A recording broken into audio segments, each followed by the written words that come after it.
It's the capital of Sweden, a very beautiful city. You should go there, but only during the summer. Because during the winter, everyone's a zombie. So don't go there. June, July, August, September. Okay, people are nice, friendly. Don't go there the rest of the year. So 4 months, be sure to book your trip there, okay? That's why, oh, I feel sorry for you. I mean, that's why I'm out traveling so much, because I don't want to be there. It sucks. No, it's okay. I mean, it's just something we say. I mean, they have a heart somewhere. Anyway, started playing guitar when I was 13 years old. I'm 33 today. I mean, that's 20 years. That's a lot of years. But I haven't actually been practicing guitar that much. I mean, I've always been more interested about sound of guitar and about gear, about amplifiers and guitars, and everyone's nodding. So I guess it's a kind of a common problem for guitar players that you kind of buy and sell countless of amplifiers and guitars just to find your sound or the perfect sound. And so I'm a total gear nerd. I guess a lot of my followers on Facebook are gear nerds as well. Otherwise, they wouldn't be following me and watch my YouTube videos. Anyway, I actually started playing guitar to impress some girls when I was 13 years old.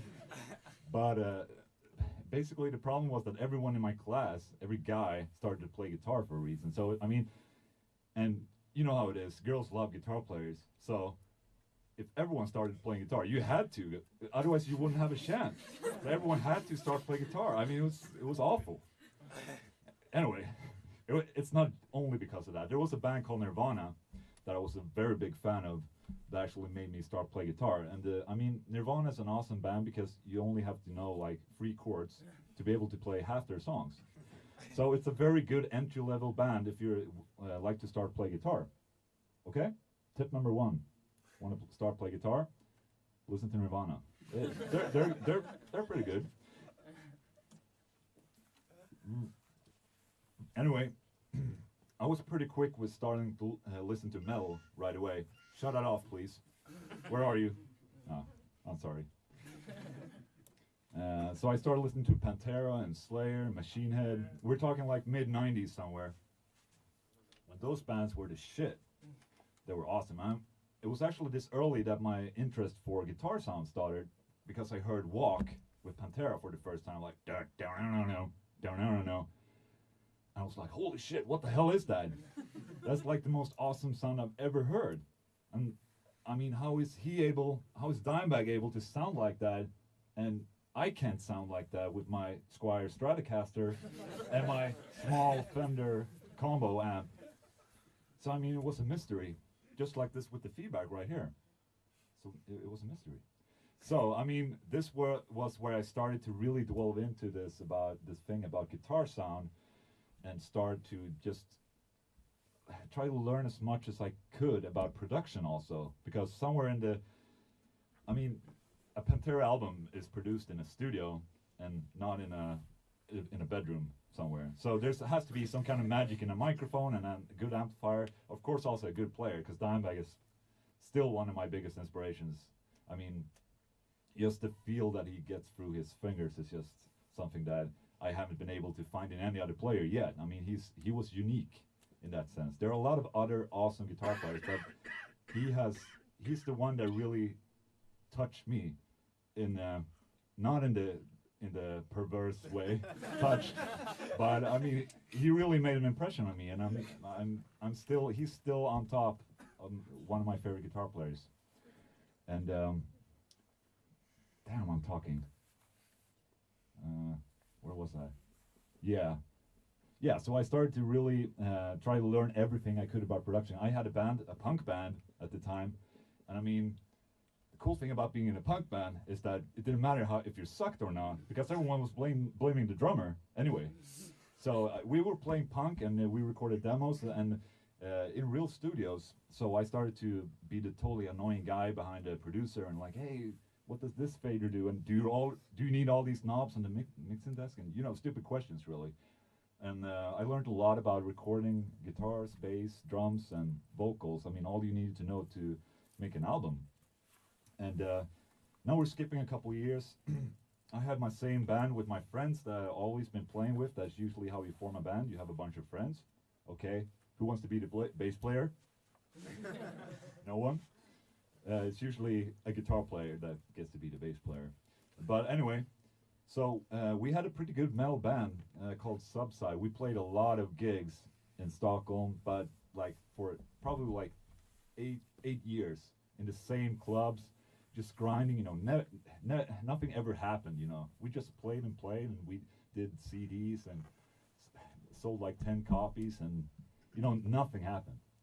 But in 2007, we got a record deal in Sweden, and that's a very big deal for us. I mean, we've been grinding, like, finally a fucking record deal.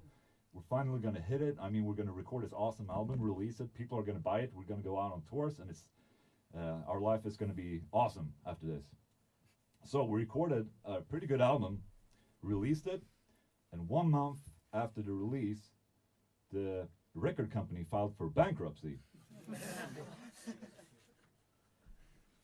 And that was just a big fucking kick in the groin right there. Yeah. And I mean, it was at this point that I started to hate everyone in the music business.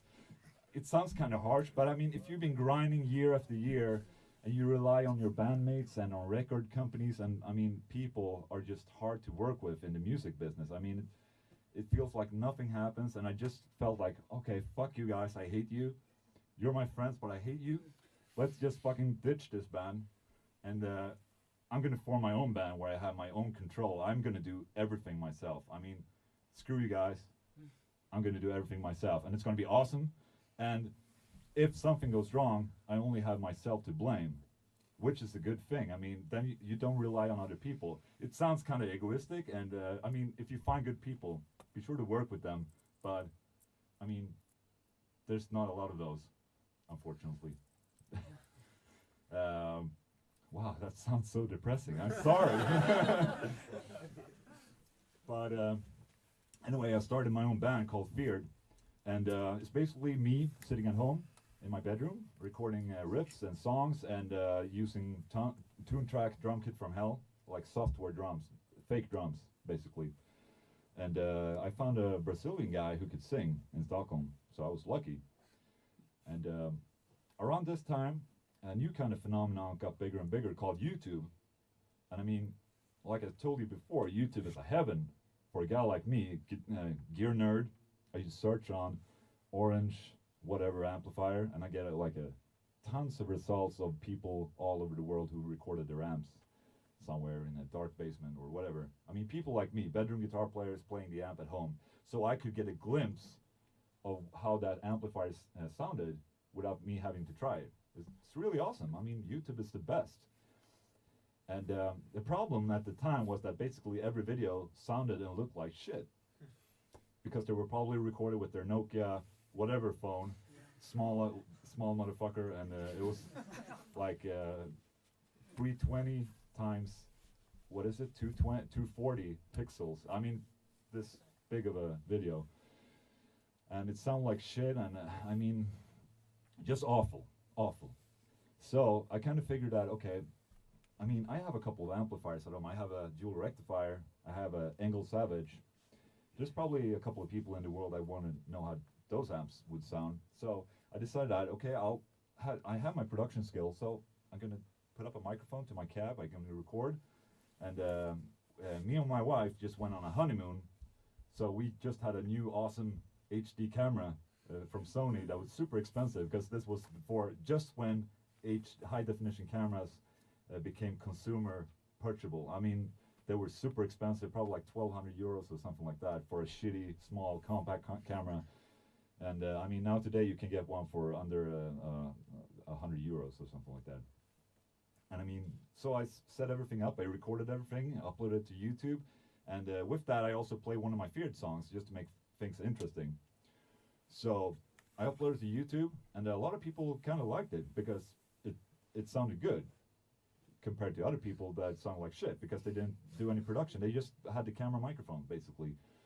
So this trend started on a Swedish forum that guys in Stockholm, in Sweden, wanted me to record their amps. They thought my video sounded so good, so like, okay, let's just, Ola, can you come to my place and borrow my amplifier and bring it home, and you can record it for me, just like the way you did with your own amplifiers. So I started to drive around in Stockholm, all over the place, just to pick up and drop off amplifiers, and I'm the happiest guy ever. I mean, I love stuff. I didn't have to buy anything. The only thing I paid was gas, you know, gasoline, and my time, of course, and my wife's time, and she was not super happy, but I was happy. Anyway, so I started to borrow a lot of amps. So if I get a lot of, it's very often that I get the question like, where do you get a hold of all these amps that you tested for YouTube? So, I mean, I have hundreds of videos of amps, and basically I borrowed every one of them from the start. And eventually brands also came along and like, hey man, there's a dude in Sweden here who makes pretty good demos. Maybe we could send an amplifier to him, and he will probably do a demo for free because he's an idiot. And he's probably going to be happy just getting an amplifier. And like, yes, finally I didn't have to drive around in Stockholm anymore, save a lot of money on gasoline. And so eventually brands also start to recognize and the value in the new marketing way of YouTube. And I had a lot of followers, so basically my whole audience was a free market, really. And yeah, and I did that for a while. I also started to do production tutorials because people were asking me, okay, how do you record and make it sound so good at home? So if you want to know how to record at home, I have a bunch of tutorials out there, which are pretty good. And anyway, now I'm skipping a couple of years again. I'm gonna play guitar soon, I promise. Just hold on just a little second, okay? I will tie everything together, so it's gonna be a cool story for you to bring home, okay? So I'm not just bragging, okay? Okay. Good. Anyway, I did all of this on my spare time. I mean, I was working a desk job at the moment as an accountant, you know, with economy and booking and stuff like that. 8 to 5 every day. I have a wife, I have a son, so I did all of this on my spare time. Worth mentioning, but I really loved it so much. I mean, I love gear, so it was really easy. But in 2012, something happened that would change my career, or my musical career in that sense. I went to NAMM in Los Angeles, which is a musical instruments exhibition in Los Angeles, USA. Everyone goes there, all the cool guitar players, John Petrucci, Jeff Loomis, all the guys that I mentioned, all the cool brands are there. So I thought to myself, holy fuck, yes, I'm gonna bring my camera, I'm gonna go from booth to booth and demo everything at the exhibition. And I'm gonna stock up on like 200 videos that I can post later. So I would have the most awesome time ever, just trying out everything I could. So I went there, had an awesome time, met a lot of new friends.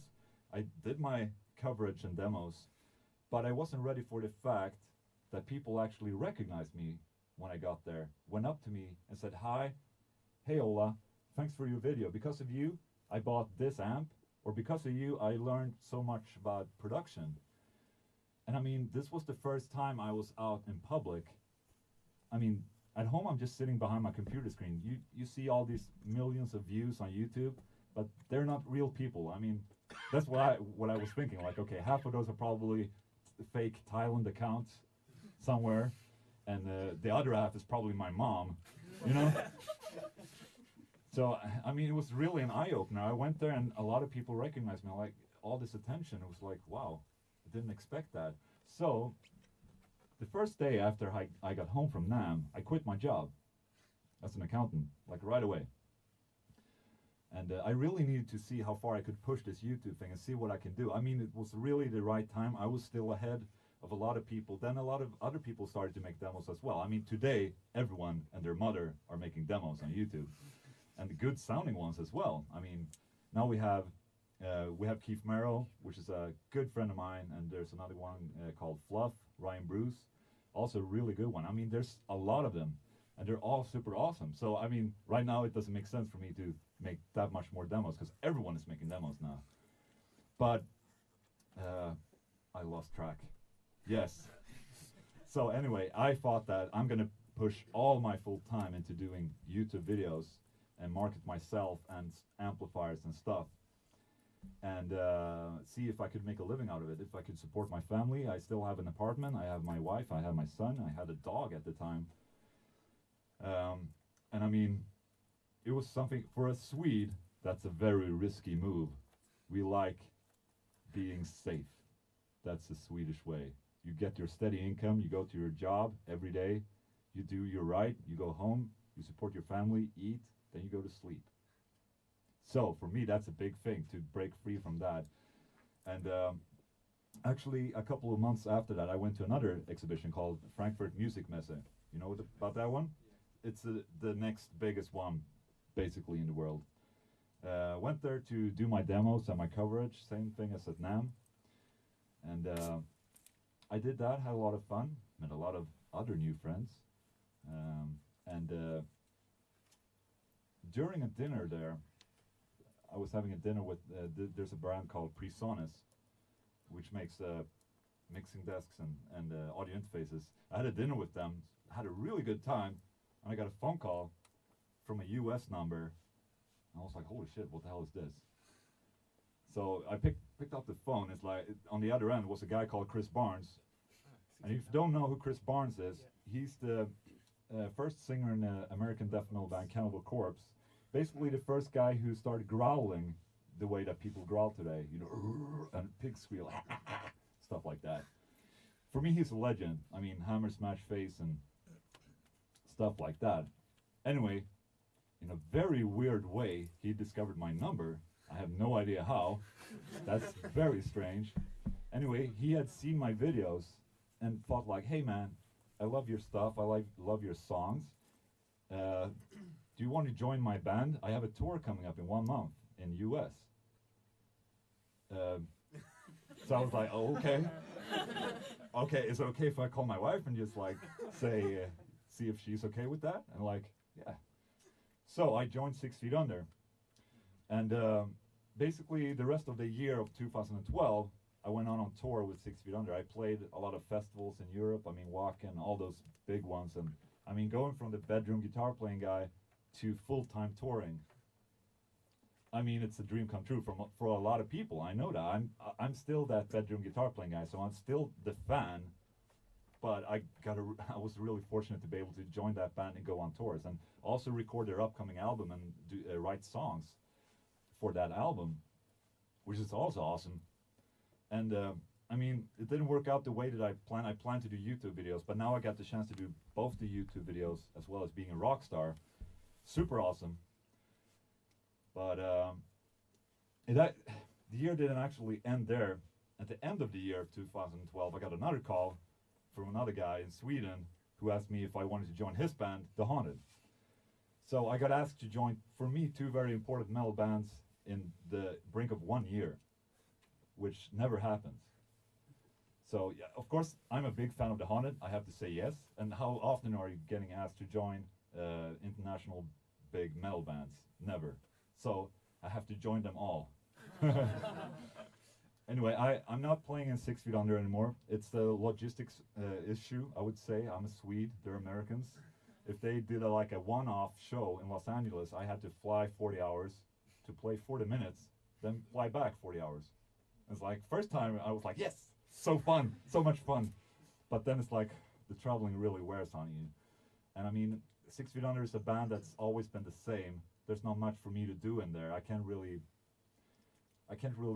help them. They're just gonna do their thing over and over. They're gonna get bigger and bigger eventually. I mean, Chris Barnes, the man, I love those guys. But for me, it's not a band to evolve in.